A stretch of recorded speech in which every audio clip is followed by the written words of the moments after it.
అది రామపురమనే చిన్న పల్లెటూరు. ఆ ఊర్లో పేదవాడైన కట్టెలు కొట్టే రాంబాబు, అతని భార్య సావిత్రి మరియు కొడుకు రవితో కలిసి ఉండేవాడు. ఆ ఊరి చుట్టూ పెద్ద పెద్ద కొండలు మరియు దట్టమైన అడవి ఉండేది. రాంబాబు అడవిలో ఉన్న కట్టెలు కొట్టి జీవిస్తూ ఉండేవాడు. అతడు చాలా నిష్ఠగా కష్టపడి పనిచేసేవాడు. కానీ అతని సంపాదన తక్కువగా ఉండటం వల్ల కుటుంబాన్ని పోషించటం చాలా కష్టమయ్యేది. పగలు రాత్రి అడవిలో ఉన్న కట్టెలు కొట్టుకుని తీసుకొచ్చి బజార్లో అమ్మేవాడు. అతని మంచితనాన్ని ఆసరాగా తీసుకుని ఒక్కరు కూడా సరైన ధర చెల్లించేవారు కాదు. అతని భార్య సావిత్రి భర్తను చూసి చాలా బాధపడేది. ఏవయ్యా, కష్టపడితే సరిపోద్దయ్యా, కొంచెం తెలివి కూడా ఉండాలి. తెలివిగా పనిచేస్తే మనం ఈ పేదరికం నుండి బయటపడచ్చు కదయ్యా. చూడు, మన అబ్బాయి కూడా పెద్దవాడవుతున్నాడు. వాడిని చదివించాలంటే డబ్బులు కావాలి కదా. కాని మనం ఈ రోజు వరకు ఒక్క రూపాయి కూడా దాచిపెట్టుకోలేదు. నువ్వు సంపాదించిన డబ్బులు ఇంటి ఖర్చులకే సరిపోతున్నాయి. సావిత్రి, ఆ విషయం నాకు తెలుసు. కాని ఏం చెయ్యను? అంత తెలివిగా ఎలా ఉండాలో నాకు తెలియట్లేదు. అంత తెలివిగా ఉండాల్సిన పని లేదయ్యా. కాస్త నీ బుర్రని ఉపయోగించు. అందరి మాటలు నువ్వు ఊరికే నమ్మకు. ఎట్లయినా నువ్వు కష్టపడతావు. దానితో పాటు కాస్త తెలివిగా ఉంటే చాలు. లేదంటే అందరూ నిన్ను మోసం చేస్తారు. రాంబాబు చాలా బాధపడతాడు. కానీ సావిత్రి చెప్పింది కూడా నిజమే. ఇలానే కొద్ది రోజులు గడుస్తాయి. ప్రతి సంవత్సరంలాగే ఊర్లో జాతర మొదలవుతుంది. అందుకని బోలెడన్ని దుకాణాలు పెట్టారు. అందరూ అన్నీ కొనుక్కోవడానికి ఎక్కడెక్కడి నుంచో వస్తున్నారు. అప్పుడు రాంబాబు ఒక ఆలోచన చేస్తాడు. ఈసారి జాతరలో కట్టెలమ్మితే బోలెడంత డబ్బులు వస్తాయి. ఈ విషయం సావిత్రికి చెప్పాలి. సావిత్రి, ఈసారి మన ఊర్లో జరిగే జాతరలో కట్టెలమ్ముదామనుకుంటున్నాను. ఎక్కడెక్కడి నుంచో జనాలు వస్తారు. ఎవరైనా మంచి రేట్కి కొనుక్కుంటారేమో చూద్దాం. చాలా మంచి ఆలోచన అయ్యా. సరే అయితే, రేపు పొద్దున్నే అడవికి వెళ్ళి బోలెడన్ని కట్టెలు తీసుకొస్తాను. నాన్నా, నేను కూడా నీతో వస్తాను. అడవిలో కట్టెలు కొట్టుకుని నువ్వు ఒక్కడివే తీసుకురావాలంటే కష్టమవుతుంది నాన్నా. ఏం చేస్తావురా? ఇల్లు గడవాలంటే కష్టపడక తప్పదు కదా. అయినా నువ్వింకా చాలా చిన్నోడివి. ఇవేం పట్టించుకోకు. శ్రద్ధగా చదువుకో. నేను నిన్ను పెద్ద ఆఫీసర్ని చేద్దామనుకుంటున్నాన్రా. ఈ పనులన్నీ నీకెందుకు? మరునాడు ఉదయాన్నే రాంబాబు తొందరగా లేచి ఏమీ తినకుండానే అడవికి బయలుదేరి అక్కడ చాలా కట్టెలు కొట్టిపెడతాడు. ఓ భగవంతుడా, ఈరోజు నేను చాలా కట్టెలు కొట్టాను. నా కష్టానికి తగిన డబ్బులు ఇప్పించవయ్యా. కట్టెల మూట తీసుకుని రాంబాబు జాతరకు వెళ్తాడు. అక్కడ ఒక పెద్ద వ్యాపారి సుబ్బయ్య అతని దగ్గరకు వచ్చి కట్టెల్ని చూస్తాడు. నువ్వే నా కట్టెలమ్మేది? ఇవి చాలా మామూలు కట్టెలు, పైగా చాలా పచ్చిగా ఉన్నాయి. ఇవి ఎందుకు పనికిరావు? కాని నేను చాలా కష్టపడి కొట్టి తీసుకొచ్చాను. ఎవరూ కొనరా? చూడు, నువ్వేదో చాలా అవసరంలో ఉన్నట్టుగా కనిపిస్తున్నావు. నువ్వేదో చాలా కష్టపడి కట్టెలు తీసుకొచ్చానని అంటున్నావు. అందుకే నీకు సహాయం చెయ్యాలనే ఉద్దేశ్యంతో ఈ పనికిరాని వాటిని నేను కొంటానులే.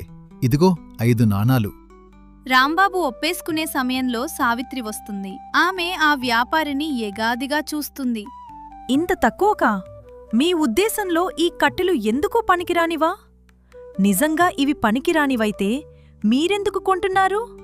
ఆగు సావిత్రి, ఆయన మనకు సహాయం చేస్తున్నారు. నువ్వు ఇలా చేస్తే ఆయన కోపం వస్తుంది. అతను నిన్ను మోసం చేస్తున్నాడయ్యా. నువ్వు ఆగు. సేటు, నీ దుకాణం మాకిస్తే మేము అక్కడ కూర్చుని చూస్తూ ఉంటాం ఈ కట్టెలు అమ్ముడుపోతాయో లేదో అని. ఆ మాటలు విని జాతరకు వచ్చిన వాళ్ళు నవ్వుతారు. వాళ్ళు రాంబాబు వైపు మాట్లాడుతూ, ఓ సేటు, పేదవాడిని మోసం చేస్తే మంచిగుండదు చెప్తున్నా. లేదంటే నువ్వు అందంగా పెట్టుకున్న నీ దుకాణాన్ని నామరూపాలు లేకుండా చేస్తాం చెప్తున్నా, గుర్తుపెట్టుకో. అయ్యో, వద్దు వద్దు, అలా చెయ్యొద్దు. నేనేం చాలా డబ్బులు పెట్టి నా దుకాణాన్ని పెట్టాను. నేనిక్కడికి వ్యాపారం చేయడానికి వచ్చాను, గొడవలు పెట్టుకోవడానికి కాదు.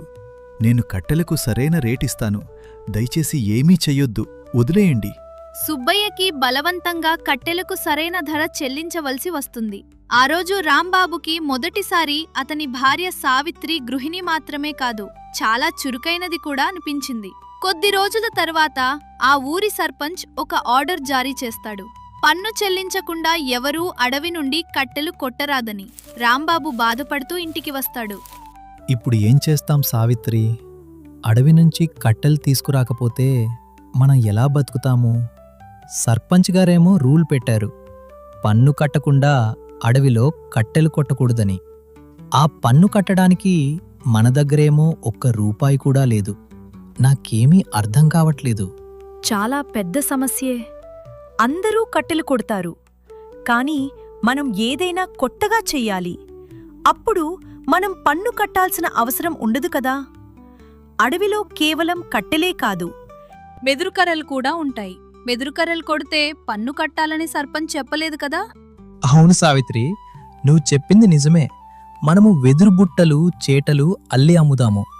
ఆ పనైతే మన ఊర్లో ఎవరూ చేయరు. చాలా మంచి ఆలోచన. అలానే చేద్దాం. ఇద్దరూ కలిసి అడవి నుండి వెదురు కర్రలు తీసుకొచ్చి అందమైన బుట్టలు అల్లుతారు. వాటిని బజార్లో అందరూ చాలా ఇష్టంగా కొనుక్కుంటారు. ఇదంతా నా భార్య తెలివితేటల వల్లే, లేదంటే నాకంత తెలివి ఎక్కడ ఏడ్చిందని. నీకీ ఆలోచన ఎలా వచ్చింది, కట్టెల బదులు ఇలా వెదురు కర్రలతో బుట్టలు చేయాలని? అవును రాంబాబు, నిజంగా వదిన చాలా తెలివైనది. ఇప్పుడైతే సర్పంచ్కి డబ్బులు కట్టాల్సిన అవసరం లేదు, నీకు డబ్బులు కూడా వస్తాయి. నిజంగా చాలా మంచి ఆలోచన చేశారు. అదే ఊర్లో ఒక పెద్ద జమీందారు ఉండేవాడు. ఒకరోజు అతను రాంబాబుని పిలిచి సవాలు విసురుతాడు. మీరెలాగో చాలా తెలివైనవారని విన్నాను. నేనడిగే 3 ప్రశ్నలకు సరైన సమాధానం చెప్తే 1 సంవత్సరం పాటు ఎలాంటి పన్ను లేకుండా వ్యవసాయం చేసుకోవడానికి నా భూమిని మీకిస్తాను. కానీ ఓడిపోతే దానికి రెట్టింపు పన్ను చెల్లించాల్సి ఉంటుంది. అవకాశం అయితే చాలా బాగుంది. ఈ జమీందారుకున్న భూమిని అంతా మాకు వ్యవసాయం చేసుకోవటానికిస్తే మా కష్టాలన్నీ తీరిపోతాయి. కానీ సావిత్రి సరైన సమాధానాలు చెప్పలేకపోతే? భగవంతుడా, నేనేం చెయ్యాలి? ఏంటి రాంబాబు, ఏం ఆలోచిస్తున్నావు? ఇలాంటి అవకాశం మళ్ళీ మళ్ళీ రాదు. ఏదో ఒకటి చెప్పు. నీ పెళ్ళాం చాలా తెలివైంది కదా, లేక ఊర్లో మాటలు ఒట్టి మాటలేనా? లేదయ్యా, అలాంటిదేమీ లేదు. కానీ నా భార్యను కూడా ఒక మాట అడిగి మీకే విషయం చెప్తాను. సరే అడుగులే, రేపటి వరకు చెప్పు. రాంబాబు ఇంటికి వచ్చి సావిత్రికి విషయం మొత్తం చెప్తాడు. నువ్వేం కంగారు పడకు. నేను అన్నిటికీ సమాధానాలు చెప్పి ఆ జమీందారు పొగరు అంచిస్తాను. అయినా అతను చాలా పాపాలు చేశాడు. ఎంతోమంది అమాయకుల్లో దోచుకున్నాడు. ఇప్పుడు అతని వంతు. మర్నాడు సావిత్రి జమీందార్ దగ్గరికి వెళ్తుంది. హోహో, అయితే సిద్ధమేనా? నేను సిద్ధమే. కాని మీరే మళ్ళీ ఒక్కసారి బాగా ఆలోచించుకోండి. అది కాలమే నిర్ణయిస్తుందిలే. మొదటి ప్రశ్న, మీరు ఖర్చు చేసే కొద్దీ పెరిగేదేంటి? జ్ఞానం. ఎంత పంచితే అంత పెరుగుతుంది. రెండో ప్రశ్న, రెక్కలు లేకుండా ఎగిరేది, కాళ్ళు లేకుండా పరిగెత్తేది ఎవరు? కాలం.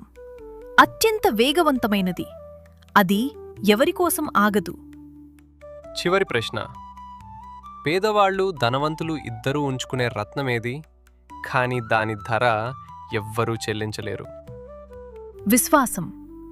అది ధనవంతులు మరియు పేదల దగ్గర ఉండే గొప్ప నిధి. కాని దాని విలువ ఎవ్వరూ చెల్లించలేరు. నిజంగా నువ్వు చాలా తెలివైన దానివి.